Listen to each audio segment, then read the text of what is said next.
안녕하세요. 선생님입니다. 이번 시간은 4학년 2학기 수학 5단원 꺾은선 그래프 두 번째 시간으로 나의 스마트폰 사용량을 꺾은선 그래프로 그려보도록 하겠습니다.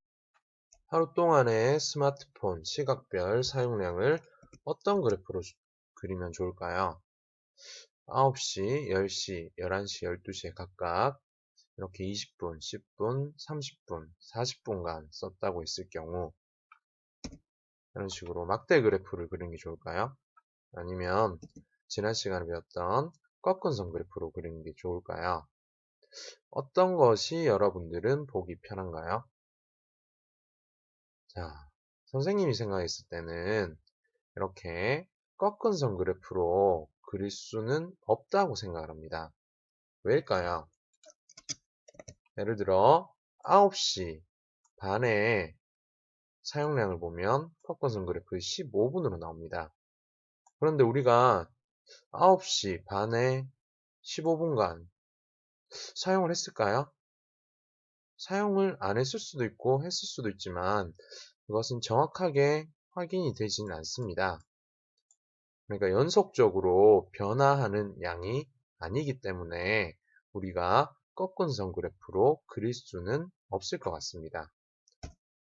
모두 다 꺾은 선 그래프로 그린다고 좋은 것은 아닙니다. 각각이 떨어져 있는 이런 양 같은 경우에는 이런 막대 그래프로 그리는 것이 맞을 것 같습니다. 변화하는 양을 점으로 찍고 그 점들을 선분으로 연결하여 나타낸 그래프를 꺾은 선 그래프라고 한다고 했습니다. 여기서 어떤 변화하는 양이었을까요? 네, 연속적으로 변화하는 양이었습니다.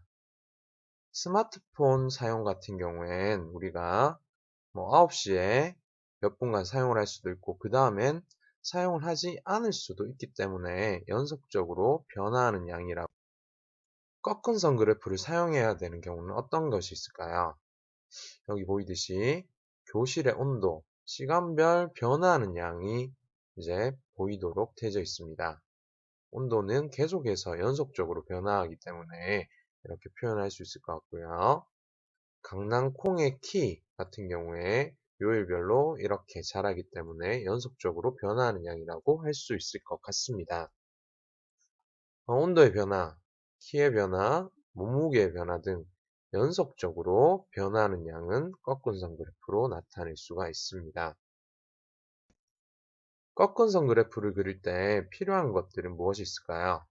이것은 지난 시간에 우리가 보았던 스마트폰 중독 유형군의 변화 그래프입니다. 막대 그래프를 그릴 때처럼 가로 눈금이 우선 필요할 것 같습니다. 가로에 어떤 눈금을 넣을까? 그리고 세로 눈금도 역시 필요합니다. 다음 세로 눈금 한 칸의 크기도 우리가 생각을 해봐야 될 것 같고요. 그런 뒤에는 각각에 해당되는 수치를 점으로 찍고 선분으로 연결을 하면 될 것 같습니다. 마지막으로 이렇게 꺾은 선 그래프의 제목을 써볼 수 있을 것 같습니다. 그럼 정리해 보도록 하겠습니다. 꺾은 선 그래프를 그리는 방법. 우선은 어떤 자료가 있을 경우에 그것을 막대 그래프로 그릴지 꺾은 선 그래프로 그릴지 먼저 여러분들이 선택을 해야 될 것 같고요. 선택이 되었다면 가로 눈금과 세로 눈금을 무엇으로 할지 정하고 세로 눈금의 한 칸의 크기를 정합니다. 그리고 가로 눈금과 세로 눈금이 만나는 자리에 조사한 내용을 점으로 찍고 점들을 선분으로 연결합니다. 마지막엔 꺾은 우리가 스마트폰 사용량을 측정해 보았습니다. 우리가 측정한 앱은 이 앱이 있었죠. 사용시간이라는 스마트폰 사용량을 누적해서 측정해주는 앱이었습니다. 누적을 했을 경우엔 이렇게 연속적으로 변화하는 양이 될 수 있기 때문에 우리는 무엇으로 그릴 수가 있을까요? 꺾은 선 그래프로 그릴 수가 있습니다. 그럼 선생님이 11월 5일에 측정한 스마트폰 사용량입니다. 20분 52초라고 쓰여져 있는데 이것을 초 단위도 나타내야 될까? 한번 생각해 보기 바랍니다. 선생님은 분으로만 표시를 하기로 했습니다. 그래서 20분, 그리고 10시에는 누적된 양이 30분, 11시에는 45분, 12시에는 55분으로 측정 자료를 기록했습니다. 연속적으로 변화하는 양이기 때문에 이것은 꺾은 선 그래프로 나타낼 수가 있습니다. 그러면 하루 동안의 스마트폰 사용량 변화를 꺾은 선 그래프로 그려보도록 하겠습니다. 자, 꺾은 선 그래프를 그리는 방법 다시 한번 여러분들이 잘 정리를 하기 바랍니다. 먼저 가로 눈금은 선생님은 시각으로 하도록 하겠습니다. 그리고 세로 눈금은 분으로 하도록 하겠습니다. 그러면 어떻게 그려질 것 같은가요? 자, 이렇게 가로와 세로가 있고요. 가로에는 9시, 10시, 11시, 12시 이런 식으로 표시가 될 것 같습니다. 세로에는 이제 사용한 시간을 표시해야 되는데 지금 안 정한 게 있죠? 네. 세로 눈금의 한 칸의 크기를 정해야 될 것 같습니다.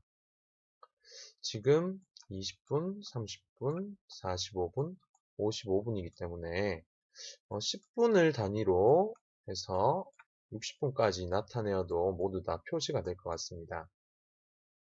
이렇게 10, 20, 30, 40, 50, 60까지 표시를 해도 될 것 같습니다. 그리고 해당되는 점을 이제 찍으면 될 것 같습니다. 9시에는 20분, 그리고 10시에는 30분이 되겠죠. 다 찍은 다음에는 이제 선으로 이으면 될 것 같습니다. 마지막엔 스마트폰 사용량의 변화라고 제목을 써주면 될 것 같습니다. 자, 이런 식으로 여러분들도 한번 직접 그려보기 바랍니다. 어떤 그래프가 나올까요? 네, 이런 그래프가 그려질 것 같습니다. 9시에는 20분, 그리고 10시에는 30분, 11시에는 45분, 12시에는 55분이 기록이 되고 선으로 이은 것 같습니다. 여러분들이 그린 것과 같은가요? 한번 비교해 보기 바랍니다. 자, 스마트폰 사용량의 변화 그래프입니다. 그래프를 통해 알 수 있는 것은 무엇일까요? 지금 9시에서 12시까지 스마트폰 사용량의 연속적인 변화량을 기록한 것이기 때문에 우리가 이 시간별로 어떻게 스마트폰 사용량이 변화했는지 확인해 볼 수 있을 것 같습니다. 스마트폰 사용량은 증가했다는 것을 우리가 확인할 수가 있습니다. 그리고 11시 반에 스마트폰 사용량은 약 몇 분일까? 이런 것도 한번 생각해 볼 수 있을 것 같습니다. 11시 반. 11시 반이면 11시와 12시 사이 이 정도일 것 같습니다. 여기에서 위로 올라가 본다면 만나는 점이 50분인 것 같습니다. 11시 반에 스마트폰 사용량은 약 50분이라고 생각을 할 수도 있습니다. 스마트폰 사용량의 변화, 꺾어선 그래프를 그릴 때 점을 정확하게 찍어두고 그리고 선도 곱게 연결한다면 그 사이에 있는 변화량도 생각을 해볼 수 있습니다. 여러분들도 주말간 나의 스마트폰 사용량을 기록해 보기 바랍니다. 선생님이 추천했던 사용시간이라는 앱을 스마트폰에 깔아보고 그 양을 측정해 오면 학교에서 직접 그려보고 다른 친구들과 함께 비교해 보도록 하겠습니다. 자, 그럼 마지막으로 수학 익힘책 93쪽, 94쪽 한번 확인해 보기 바랍니다.